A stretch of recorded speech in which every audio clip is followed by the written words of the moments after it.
चुनाव आयोग ने उत्तर प्रदेश की 10 विधानसभा सीटों पर होने वाले उपचुनाव की तारीखों का ऐलान नहीं किया है। इन सीटों पर मतदान की तारीखों का इंतजार राजनीतिक पार्टियों से लेकर आम आदमी तक को है। उपचुनाव की तारीखों का ऐलान भले ही न हुआ हो, लेकिन सियासी दलों ने अभी से ही अपनी बिसात बिछानी शुरू कर दी है। उपचुनाव में मुकाबला बीजेपी के नेतृत्व वाली एनडीए और सपा कांग्रेस के इंडिया गठबंधन के बीच देखी जा रही है। ऐसे में इस समय बेहतर प्रदर्शन कर रही कांग्रेस के लिए एक बहुत बड़ा ब्रेकर कहीं कांग्रेस के प्रदेश अध्यक्ष अजय राय ही न बन जाएं। आखिर अजय राय कांग्रेस के सामने अब वो कौन सी डिमांड रखने वाले हैं, जिसे लेकर विधानसभा उपचुनाव से पहले कहीं कांग्रेस में ही आपस में मनमुटाव की स्थिति न पैदा हो जाए। आखिर अजय राय का कौन सा वो प्लान है जिसे कांग्रेस ठुकरा सकती है, और कांग्रेस अजय राय के इस फरमाइश पर फैसला लेने में क्यों 10 बार सोच रही है। ये कुछ ऐसे सवाल है जिनका जवाब आज की इस रिपोर्ट में हम आपको दिखाएंगे भी और बताएंगे भी।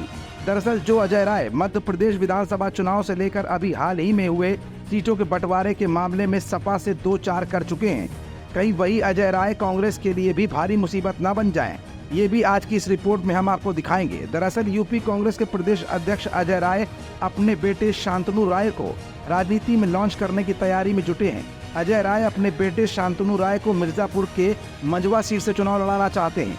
जानकारी के मुताबिक अजय राय ने प्रदेश से लेकर आला कमान तक अपने बेटे के लिए जोरदार लॉबिंग भी शुरू कर दी है। माना जा रहा है कि कांग्रेस पार्टी मंझवा की सीट प्राप्त कर सकती है, जहां से वो शांतनु को उम्मीदवार बनाना चाहते हैं। शांतनु राय अपने पिता के चुनावी अभियानों का संचालन देख चुके हैं और वो राजनीति में सक्रिय रूप से जुड़े भी हुए हैं। उन्होंने MBA की पढ़ाई कर रखी है और छात्र राजनीति में भी सक्रिय भूमिका निभाई है।